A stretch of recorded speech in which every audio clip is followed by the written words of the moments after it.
Hilchos Pesulei Hamukdashin Perek Chamisha Asar, the laws of disqualified sacrifices, chapter 15.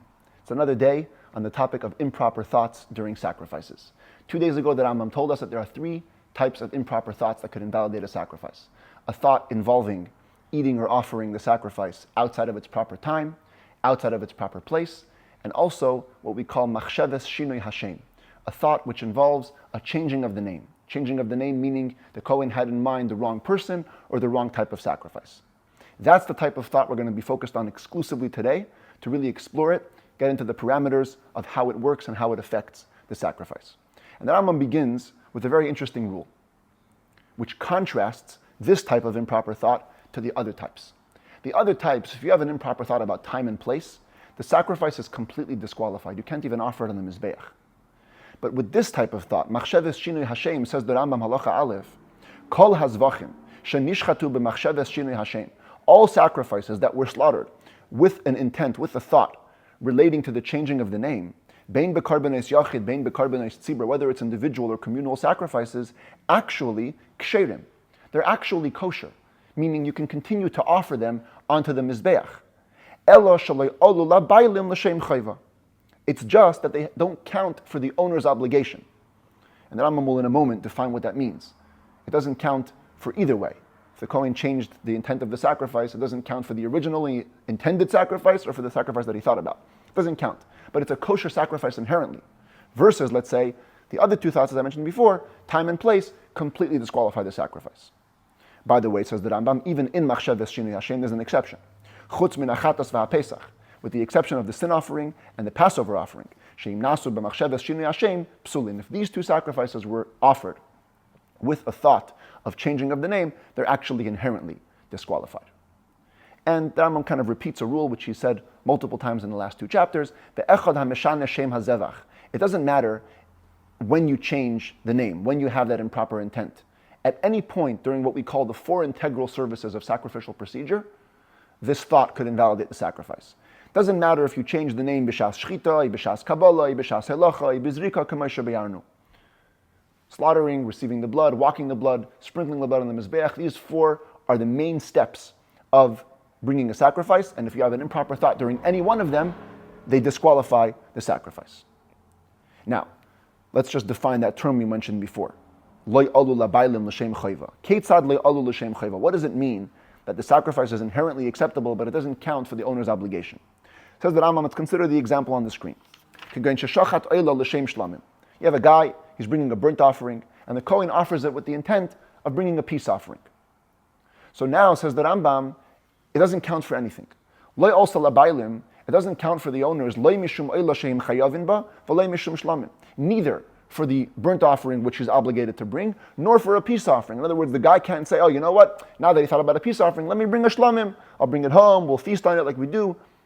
It doesn't count for anything. They must bring a totally new sacrifice. Or if the Kohen confused the people, as on the screen, the guy's name is Chaim, he's thinking about David. Or the Rambam gives the classic example of Reuven and Shimon. Reuven brings his burnt offering, the Kohen slaughters Reuven's offering, having in mind Shimon. It doesn't count neither for Reuven nor for Shimon. Says the Rambam, when do we say that it doesn't count either way? If the Kohen purposely changed the intention of the sacrifice. But if it was an honest mistake, he simply thought this burnt offering is a peace offering. And he did all the sacrificial procedure with the intent that it's a peace offering. Actually, it will count to cover the owner's obligation. So much so that even if it's a sin offering or a Passover offering, who usually get completely disqualified if you do machsheves shinui Hashem, if you perform them with a mistaken, improper intent of changing of the name, ksherim, they're actually kosher. Because uprooting, in other words, in this context, mistaking the name by mistake is not considered to be a uprooting, and therefore it doesn't ruin the sacrifice. Having said the laws of machsheves shinui Hashem relating to animals, the Rambam now moves on to birds and flower offerings. V'chein, says the Rambam, so too oila sa'if. If you have a burnt offering bird, which the Kohen slaughtered with malika, the traditional way, or squeezed out its blood with an improper thought related to changing of the name, either the owner or the type of sacrifice, generally it's kosher and does not count for the owner's obligation. If it's a sin offering of a bird, like by the animal, psula, this thought completely disqualifies it. Same thing with flower offerings. If they were done, generally, if they were performed with the intent, an improper intent of changing of the name, they're kosher, inherently they just don't count for the owner's obligation. There's also exceptions there. The special mincha of the sinner, or the mincha of jealousy, that's the mincha of the sota, the suspected adulteress. If in one of the four integral services of a flower offering, of those two flower offerings, you thought an improper thought related to changing of the name, psules, they are completely disqualified. Now, what does it mean, changing of the name, when it comes to flower offerings? So for the person, I get it. You have the wrong person in mind. But what about category of sacrifice? Aren't all flower offerings the same? Answer is no. If you recall, there are 5 different types of individual voluntary mincha offerings. Shinui Hashem b'mincha ketzad, says the Rambam. What would be the definition of changing the type of mincha? When it comes to flower offerings, for example, a Kohen might take kmitza from a voluntary mincha and think that he's bringing a mincha of an obligatory mincha of a sinner. Or with involuntary offerings themselves. Here the guy brought a mincha to be brought in a marcheshas, in a deep pan, and the Kohen's thinking that he's bringing a mincha in a shallow pan. Or opposite, the guy's bringing a mincha of a shallow pan, and the Kohen's having in mind a mincha of a deep pan, and the same applies to all similar situations, the idea being that changing of the name when it comes to mincha is changing the category or the type of flower offering. Halacha Gimel, says the Rambam, you should know, Osur lechashev b'kodashim machshava she'ena nechayna. As will be explained, and we'll talk about this in chapter 18, it's actually a negative commandment. It's a mitzvah in the Torah, a prohibition in the Torah, to have improper intent during bringing in the sacrifices. In other words, we're talking about this for 6 days, almost a week. We're going to be dealing with the laws related to improper thoughts. One could be led to think that all these laws are just like, if it happened, if the Kohen had the wrong thought, what do I do? Truth is, it's also forbidden to even have such a wrong thought in the first place. Lefichach, therefore, says the Rambam, zevach sheshchate shalei lishma, oy mincha shekmatza shalei lishma. If a Kohen slaughtered a sacrifice with the improper intent of purpose, or he did kmitza to a mincha with the improper intent of person or type of mincha, bein bezadin, bein bishgaga, whether it's done purposefully or inadvertently, chayav lahashlim shar avodas lishman. It's not a license to drop the sacrifice. You must continue doing the very next steps with the proper purpose. The moment you realize your mistake, or the moment you regret doing the sin that you did purposely, you got to course correct and keep on having the proper person or the proper sacrifice in mind. Even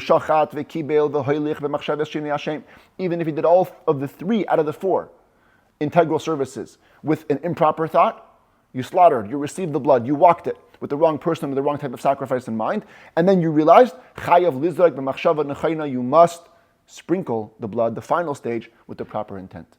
And the Rabbi used to comment on this, what a powerful lesson also for us. Sometimes we think, if I did one step wrong, that's it, it's all over. Give up, throw in the towel. No.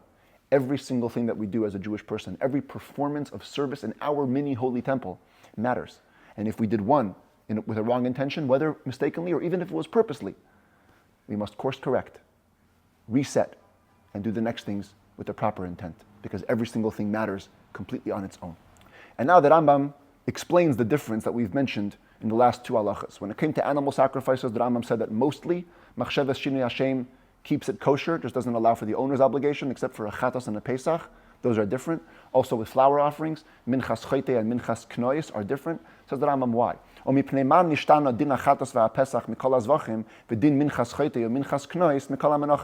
is the reason that the law relating to a sin offering or a Passover offering is different than any other sacrifice, and the law of the sinner's flower offering and the suspected adulteress's flower offering are different than all the other flower offerings? Says the Rambam, because Torah singled them out. It says, bechatos, when it comes to the sin offering, what does it say? V'shachat oisa lechatos. You should slaughter it for a sin offering. That means shatia shchita l'shem chatos. Torah is explicitly telling us that it's essential that the Kohen, while he slaughters, have in mind the sin offering. V'chein shar avei desel lishma. And so to the rest of the integral services have to be done expressly for its purpose. V'nemar, it also says, al chatasoi. The Kohen has to bring the sin offering for the sin. Which means it has to be performed with the express intention that it's covering or atoning for a specific sin. V'nemar, it also says a third verse of Achatas, v'chiper olav. The Kohen must atone for him, for the owner. Shatia l'shem be'aleha, which means it has to be for the owner. So Torah, in 3 places, tells you every detail must be done expressly for the right intent by Achatas. Same thing by a carbon Pesach. V'nemar b'Pesach. When it comes to the Passover offering, we have 2 verses. One verse says, "Ve'asisa Pesach la'Hashem alekecha." You shall perform the Passover offering for Hashem your God, which means shatia kol asiyosei l'shem Pesach. The entire performance should be having in mind that you're doing a carbon Pesach. V'nemar, it also says, "Va'amartem." You will say, "Zevach Pesach hu la'Hashem." It is an offering of a Passover sacrifice to God, which also implies shatia zvichasei l'shem Pesach, that the slaughtering should be done for the sake of a Passover offering. From this we learn, Im Shina Shmoya Shem Ba'alav, Pasul, if you were to change the name of the sacrifice or the name of the owner, it's disqualified.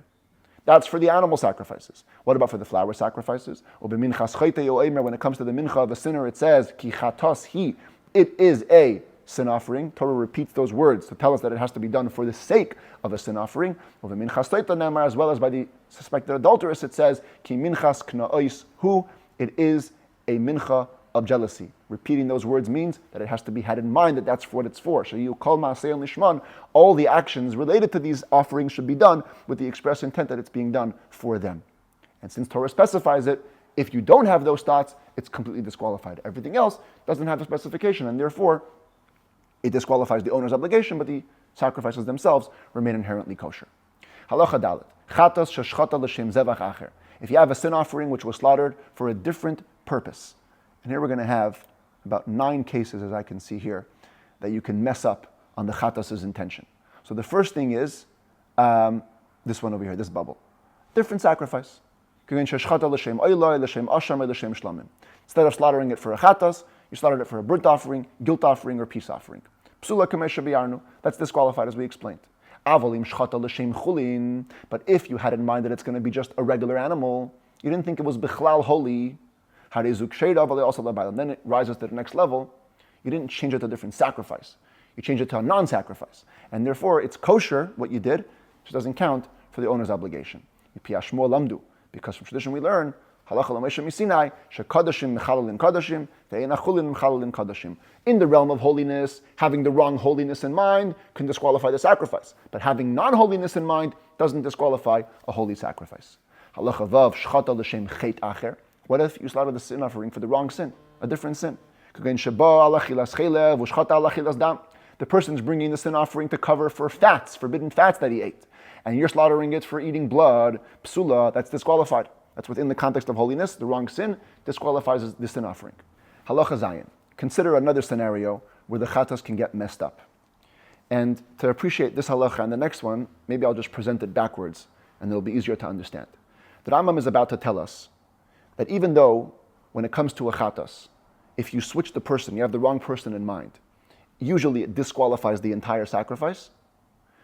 Based on a verse that talks about the chatas, we learn that if the Kohen had a different person in mind, not the owner of the sacrifice, but that person was already obligated to bring a different type of sacrifice, not a sin offering, and there's a special law that says that in that case, the animal is inherently kosher. It doesn't fulfill the obligation, but it's a little bit less severe than a regular change of thought when it comes to a chatas. Okay, so again, follow that. If the Kohen has in mind somebody else who's obligated in a completely different sacrifice, it's less disqualified. But if the Kohen were to have in mind somebody else who is already obligated in a sin offering, that's all within the realm of a sin offering, that's totally disqualified. Okay, knowing that, let's read the Rambam because he kind of puts it the other way. He says, Shchata l'shem adam acher shu mechuyev chatas. If the Kohen slaughters the sin offering, having in mind somebody else who happens to also be obligated in a sin offering, that's bad. And the Rambam adds, afilu chatas she'eino kvua. Even if the other person is obligated in the non-standard sin offering, what's called the fluctuating sin offering, the one that changes based on your means, which could be considered a different type of sacrifice. In which case, as I just told you before, if the Kohen has in mind another person who needs to bring another totally different sacrifice that's less severe, Here says the Rambam, even if it's a non-standard chatas, since it's in the realm of sin offering, harezu psula. In both of these cases, having in mind that other person will totally disqualify it. But if the kohen were to slaughter the sin offering, having in mind somebody else who's obligated in a totally different category of sacrifice, a burnt offering, that's less disqualified. It's kosher inherently, just doesn't count for the owners. Where do we see this difference? So the Rambam in the verse talks about the chatas. It says v'chiper alav. The kohen has to atone for him, for the owner. Him excludes somebody else. Who's it excluding? The chiper alav, says the Rambam, it means only to exclude somebody else who's obligated in a sin offering just like he is. Implying that if it's someone else who's obligated in a different sacrifice, it's not as bad. And that's how we learn that in the chatas case, even if it's a non-standard chatas, it's totally disqualified. An oila, for example, would be okay, just not working for the owner's obligation. Halacha tes, back to other scenarios that can mess up the chatas. Shchata l'shem meis. A person, the kohen, slaughters a sin offering, having in mind a dead person. It's kosher, which doesn't count for the owners. Atonement cannot be achieved for the dead. If the kohen has in mind another person who is not obligated at all in a sacrifice, neither a sin offering nor a burnt offering or any sacrifice, it's completely disqualified. For an interesting reason. Maybe he is obligated to bring a sin offering, and we just said in Halacha 7 that if you slaughter it for another person who's obligated in a sin offering, it totally disqualifies it. Since you don't know, you also have to assume that, and it's totally disqualified. Halacha Yud, Shchata Lishma. The kohen slaughters the animal with the proper intent. Everything is good. Except the chashav b'shas hashchita lizrek dama shalei lishma. While slaughtering, he's thinking to himself, I know this is a sin offering, but I want to sprinkle the blood for a different type of offering. I want to sprinkle the blood with the wrong intent. Harezu psula, already from now, at the time of the slaughtering, it's disqualified. Thoughts can spread or can stretch from one part of the service to the other. This thought which the kohen entertained during slaughtering, even though the slaughtering was done fine, but it was a thought about the sprinkling that was entertained during the slaughtering, it's as though you had actually thought it during the sprinkling, therefore it's disqualified.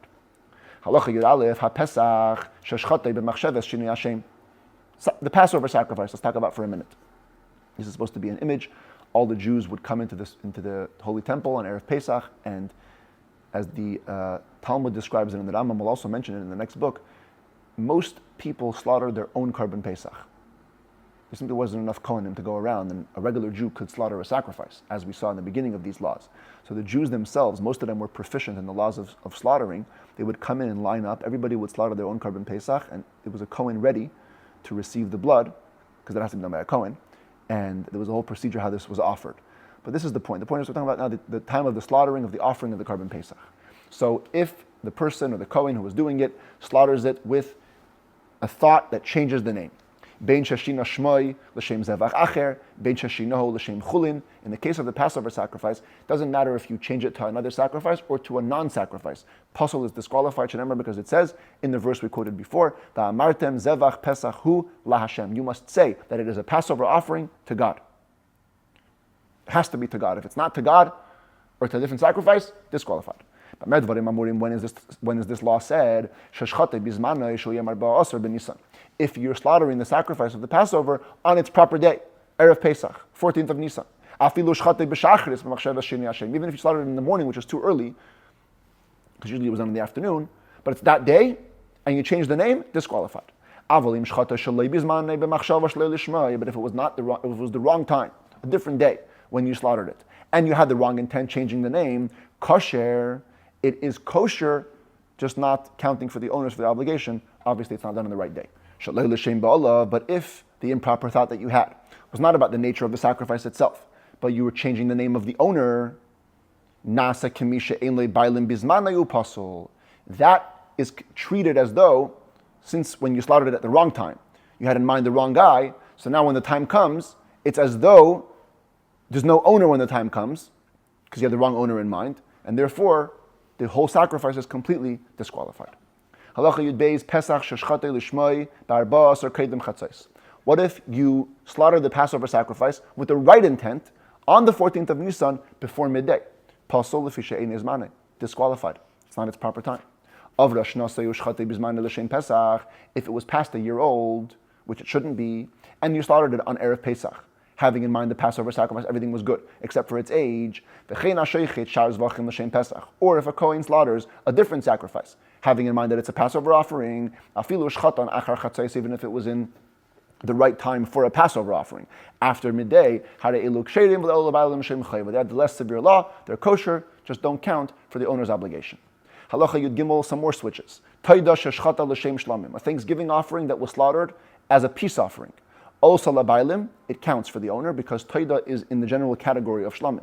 Ushlamim sheshchatan l'shem toida. But if a peace offering was slaughtered for the more specific Thanksgiving offering, loy alu labailim, they don't count for the owner. Lefishat toida nikras shlamim, ushlamim loy nikru toida. We find in the Torah that a Thanksgiving offering is called shlamim. Uvisar zevach toidas shlamav, the Thanksgiving of the peace offering.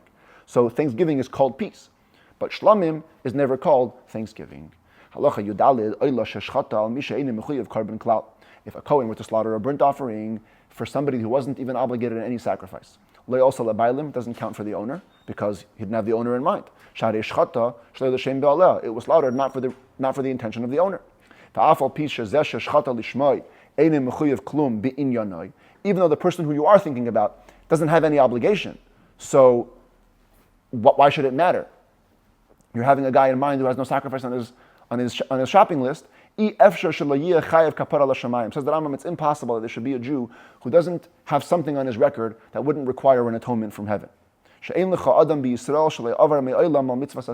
Interesting, legally at least speaking, there's no Jew who never transgressed a positive commandment. Everybody missed something.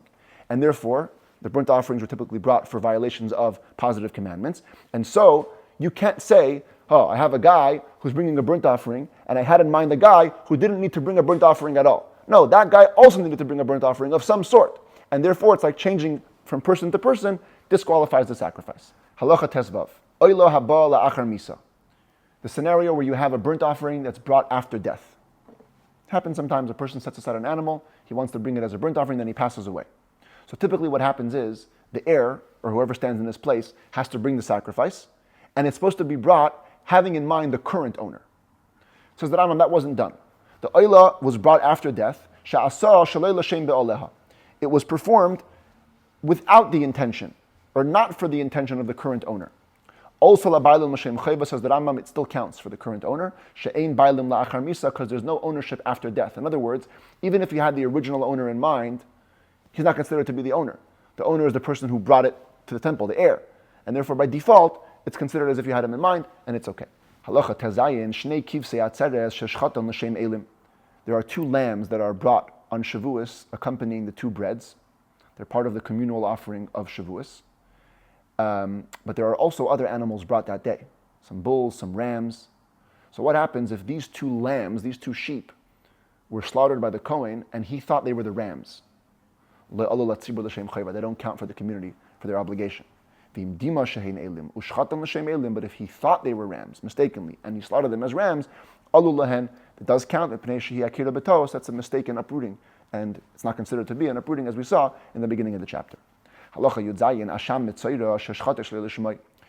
person gets tsaras, lesions on his skin. At the end of the day, when he becomes pure, he has to bring a special guilt offering. So if this guilt offering of the mitzayra was slaughtered not for him, or the rest of the sacrificial procedure that applies to that sacrifice wasn't done, part of which is to apply the blood of the sacrifice onto the big thumbs and the big toes of the mitzayra, ton nesachim. The sacrifice still needs to be offered with libations. If you won't bring the libations, the flour, wine, and oil, it will look like you're bringing a voluntary guilt offering, which is impossible. We don't bring guilt offerings as voluntary offerings. The lamb, which is typically brought with the Omer offering on Pesach, if you slaughtered that lamb for the wrong intention, the flour that accompanies it should not be brought as it's usually supposed to be done in two isarins, ela isarin echad Kishar hanadaves, treat it like a regular voluntary offering and bring only one isarin of flour. Anyways, it's not counting towards his obligation, so may as well treat it like a regular voluntary flour offering. Same thing if you have the regular daily sacrifice, if it was slaughtered with the wrong intention. The regular 2 logs that accompany it in the morning service or the afternoon service should not be brought. It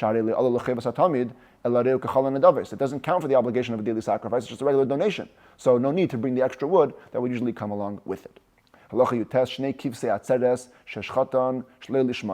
These 2 lambs, again, of Shavuos, if you slaughter them with the wrong intention, not that they were rams, just for the different sacrifice. Or you slaughter them before or after their proper time.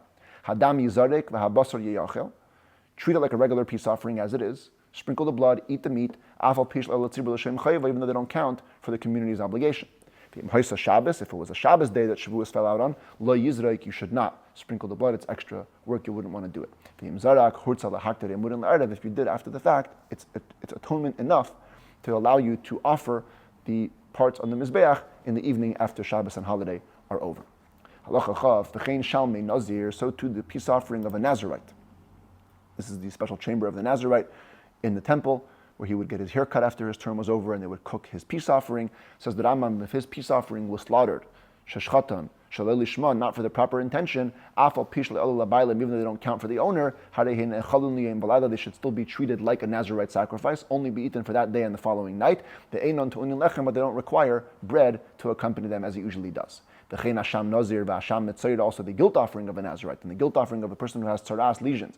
Sheshchatan, shalei lishman, if they were slaughtered with the wrong intention, afal pi, even though they don't count for the owners, they should still be eaten as the holiest sacrifices are eaten by the Kohanim.